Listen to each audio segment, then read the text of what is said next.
araka ny didim-pitondrana munisipaly larana 476 CUA para cap teboka 720 dia toy izao ireo taremarika tsara ho fantatra momba ny vola aloha amin'ny contre-visite, stationnement ary désinfection. 3 amin'ny contre-visite 10,000 ariary isaky ny efa-bolana ho an'ny taxi B, 10,000 ariary isaky ny efa-bolana ho an'ny taxi ville. 3 de stationnement 3 alina ariary isaky ny efa-bolana ho an'ny taxi B, 2 alina ariary isaky ny efa-bolana ho an'ny taxi ville. 3 de désinfection 10,000 ariary isaky ny efa-bolana ho an'ny taxi B, 3,000 ariary isaky ny efa-bolana ho an'ny taxi ville.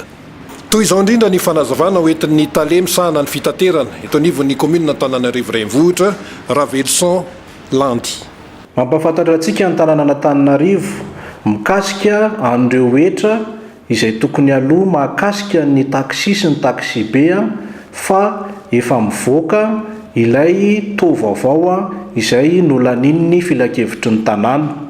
Koa manentana antsika ampitondra taxi sy tompona taxi B mba hanefa izany hetra izany any amin'ny toerana natokan'ny tanàna andoavana izany, ary manentana antsika hatrany mba hanaraka ny fepetra rehetra mba hafana mandoa an'izany atsaka sy andavany sy ampilaminana. Marihana fa ny hetra izay ho alohantsika dia efa nomena fahafapo araky ny fangatahana sy ny fivoriana maro metaona izay ny rahantsika nanao talohan'izao fotoana izao.